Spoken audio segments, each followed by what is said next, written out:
I'm from Queens, New York, yeah. From Queens, so we got our local band. Hey. Shut up, Queens! Cool.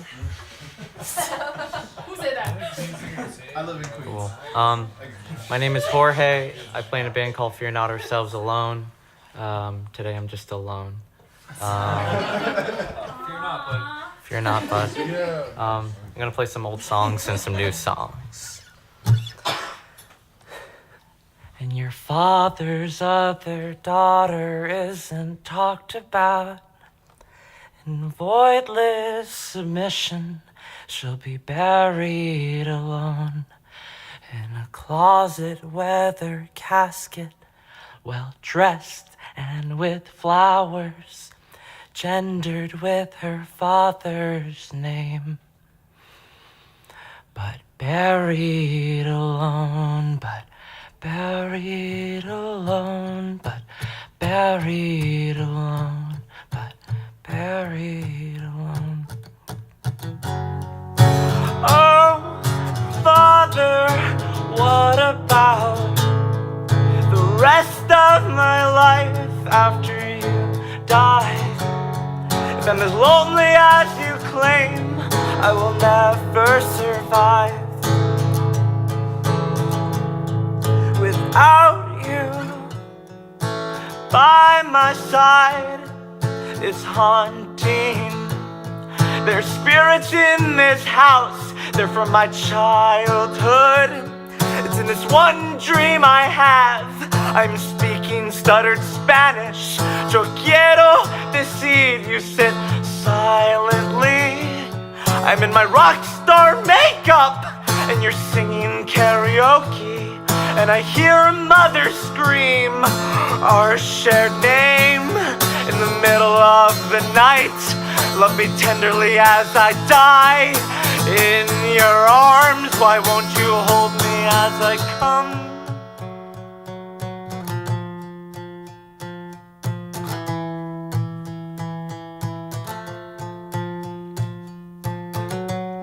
If I'm the son you have dreamt of, why won't you hold me as I come? Or is it too hard to admit I'm your other daughter's death? Uncircumcise me.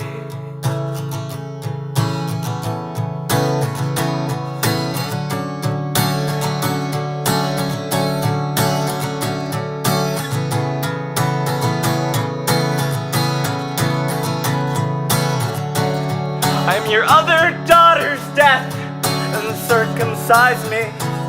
I'm holding my breath from down the hallway. I'm hearing you scream, you will leave this world in the fashion whence you came, alone, and to die alone.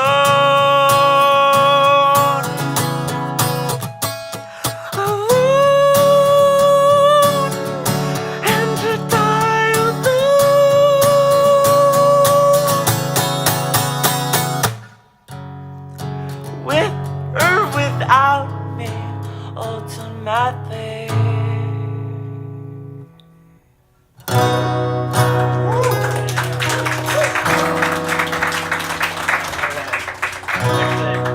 Forgot to do something very important.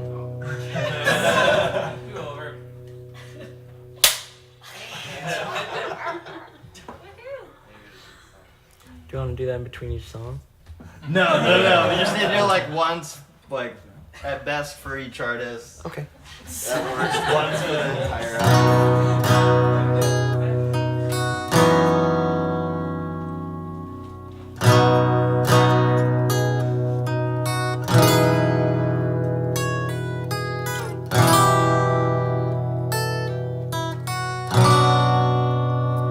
And your parents didn't have the opportunity.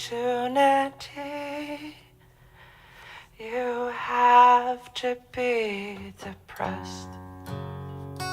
They were busy working their way out of a country you did not grow up in. hablando un idioma que ni conoces. Soñando de una vida que solo has vivido. Pero usted dice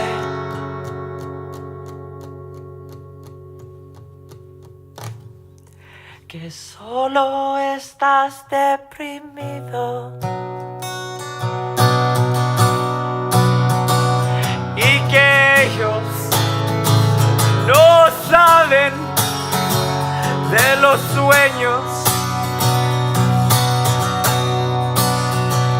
You feel helpless, you feel selfish, you feel whitewashed, taken over like gentrification, except on your skin.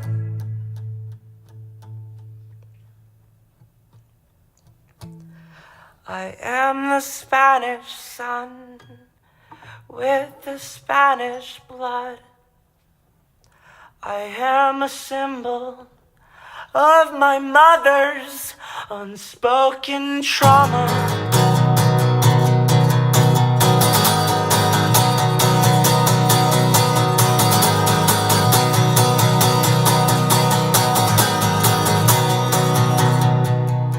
It's how my mother learned to hate the body. When she turned 18, no one told her that I would grow up, learn to hate my body. When I turned 18,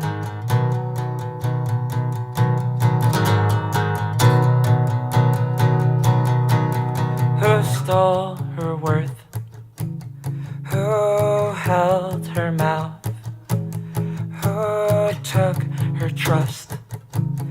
Who gave up on us? 'Cause we are victims of our bodies, and we carry that weight. And Mom, I'm sorry for how I grew up.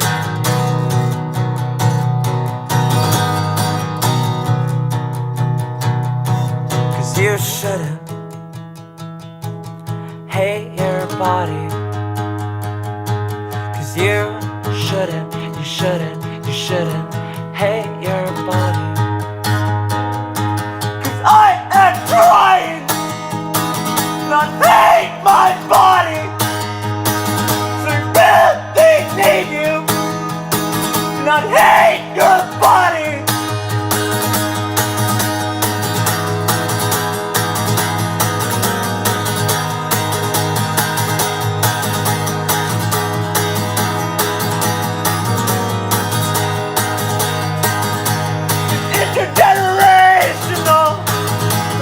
Talk about trauma. It's intergenerational. So I cry for my mother, 'cause she did not deserve that. He did not deserve her kindness. It's not till I'm 18 do I really unpack that. Mom, I was 15 when she touched my body. Intergenerational, the way we hate our bodies. It's intergenerational, the way we hate our bodies. And Mom, I will love myself, but it's when I am ready. And I'm not yet ready. I am not yet ready. Mom, I'm sorry for how I grew up.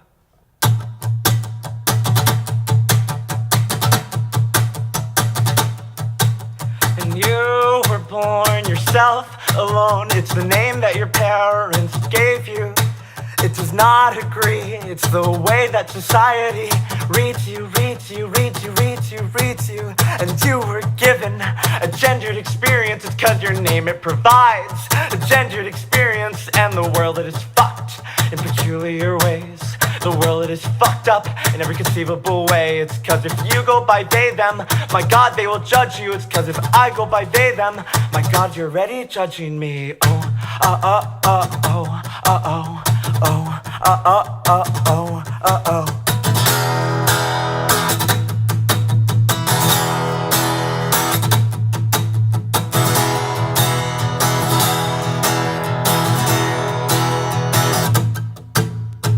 All starts at 15 and the guns they are ringing. It's in your head, it is called manic depression. Cause I know it is not my fault and I know it is not your fault either. But I am in love with the day then they're my first love. It feels fucked up to call them that now.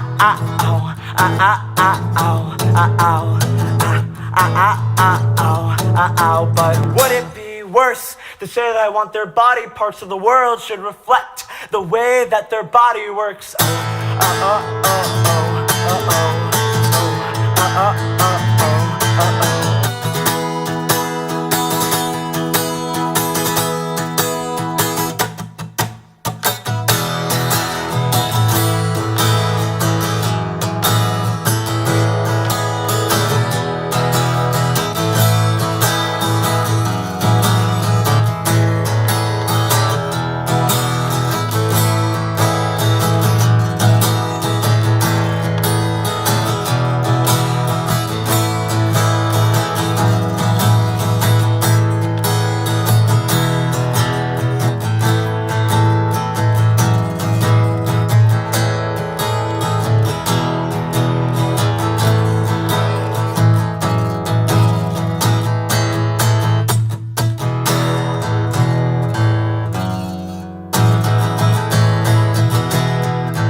God's not real, she is TRANSREAL. She is my best friend cause she carries knives into the shower. She's screaming her lungs out. We sing rest in power. Thank you.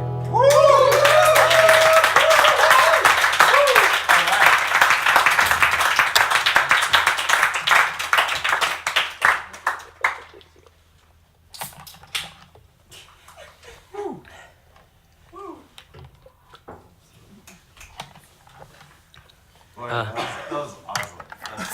Oh, thank you. There was like one string that was like a tiny bit out of tune. I was like, motherfucker, if I stop, like that's gonna kill the really cool, like, whoa, when are they gonna stop thing? But I was like, I know it's the B string, it's just a tiny bit. How do I? B string made it cool. B string made it cool. Thank you so much. That's what I needed to hear. Nobody's ever changed a capo on a nosebleed. Oh, really? No, that was. Oh, cool. That's really cool to hear. Nosebleed first, right here. I work with college students currently, and one of my kids the other morning was like showing me videos of this really good like fingerstyle guitarist who like changes capo like mid-song, or like he'll be doing the song and then he just goes like shoop and continues. I was like, what the fuck? How do you do that? So I'm just practicing for that eventual skill right now. Step one, right? Move the capo in between songs. When you figure it out, you gotta come back. I would love to. This is such a cool thing, though. Like, I would love to come back. Thank you to Nosebleed for having me, and thank you to Jane for asking me to play. I'm really excited to hear our new friends from Chicago, correct? Chicago? Yeah. Right? That's so exciting. And I'm really excited to see Rachel play as well, because Rachel's such a brilliant musician. So I'm gonna do one more song and a poem. This song, Jane saw me workshop this at the last time she asked me to play a solo gig. It's still in the workshopping process. I showed it to Dan, who's my bandmate, who's here, and Dan gave him a couple more workshop notes, so workshopped it a little bit more, but I don't think a song is ever really done. But So this is a new one as well. It's called The Arbiter of Dreams, and it's a song I wrote for my parents. I'm a year out of college, and so now I'm like, oh, I guess I have to figure out how to be a person or something now, and that's kind of terrifying. And so I've been thinking about like trying to take really seriously the things I want to do with my life. And so that's like this, you know? And this is probably my biggest dream for my life, you know? But I think a lot about what that means in relation to like the sacrifices my parents made when they were like my age, because they came from a different country. And so I think about what it means for me like to pursue art in relation to like, I don't know, people that had to like give up so much when they were like in their 20s to try and like create something here for themselves. And so that I could have something better than they ever had, you know? And so my biggest dream for myself to honor their sacrifices is to follow my dreams and be the arbiter. The arbiter is someone that like decides that like things can happen. And so my biggest dream is to like encourage people to dream, because I think like our society is like really romanticizes dreamers, but I don't think encourages them, you know? And I think the people that are happiest in life are probably the people that follow and see them through. And so this song is called The Arbiter of Dreams.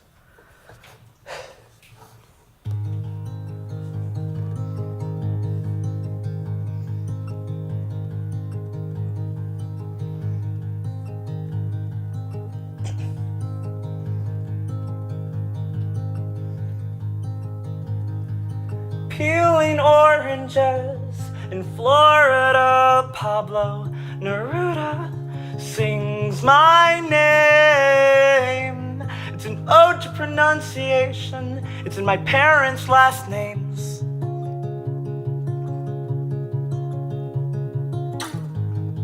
My mother grew up younger than she had to, the oldest of her pack.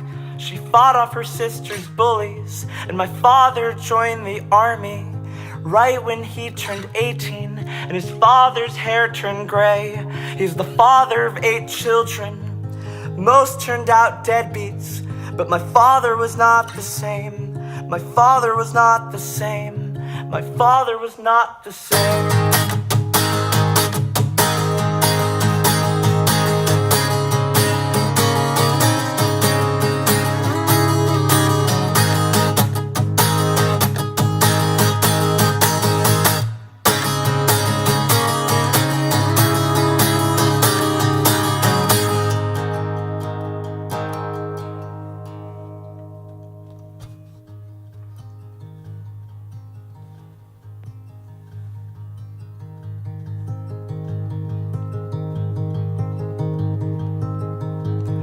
Now I'm peeling oranges in Florida, but now it's my mother singing my name. My parents have retired to this warmer state.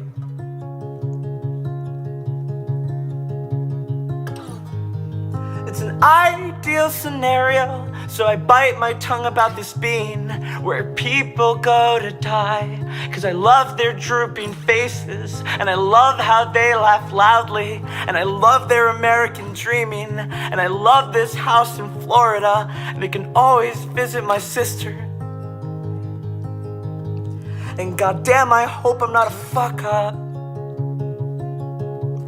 As an arbiter of dreams, I want to be an arbiter of dreams. Mom, I'm an arbiter of dreams.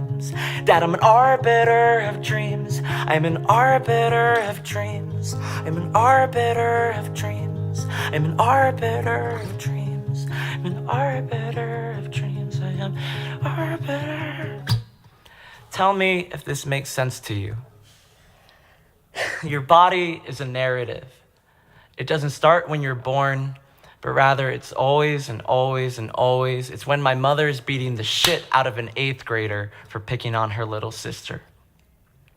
And I say to her, Mom, you were a bully? And she says to me something about how she had to be. In Spanish, she says to me something about survival. And then it's a couple of years later and a couple thousand miles away where my father is joining the Colombian military. The girl who sells arepas down the street claims my father is the father, to which he denies, and I won't hear that story till like 30 years later. But that's my brother, and that's my son, and that's my alternate universe. Why? Because my actual cousin in Medellin, Colombia is a bisexual. And what the fuck's that mean? It means I'd be a faggot no matter where I was born. It's there that I hear Simón Bolívar say my name. He says Jorge, and it's hot. It is romantic. It is empowering. And it's like problematic. I'm in a coffee shop in St. Louis, Missouri, where a white queer woman is commending me on the way that I weaponized my trauma. The part of me that is a funny poet wants to be like, honey, I'm not weaponizing, I'm surviving. And then there's the part of me that is a decent human being that wants to call me out on what I'm doing. This is called exploitation. It's there that I hear Simón Bolívar say my name again.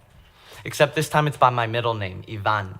But there's a differing resonance, so it sounds more like Ivan. And I think to myself, weaponize my trauma. My skin is fucking white. I inhabit the colonized body while wearing the colonizer's face. It's like a peace sign or a white flag, a white fag. I'm a white faggot, bitching and moaning about my problems, invading these spaces that are maybe not meant for me and then opening up this dialogue about it.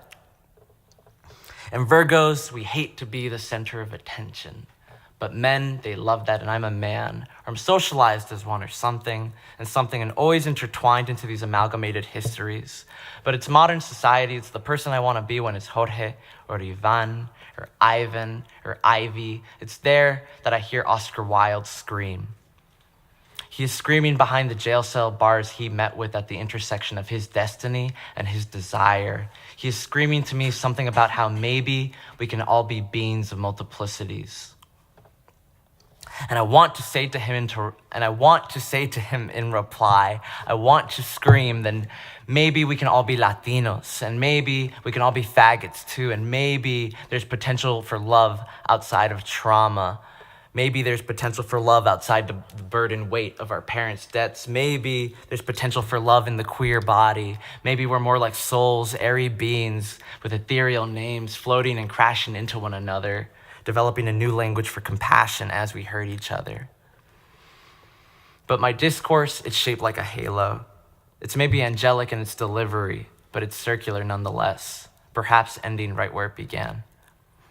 Because if all I have to offer you is my own singular, individualistic, self-serving confusion, then I wonder in what ways this makes sense to you. Your body is a narrative. Tell me if this makes sense to you.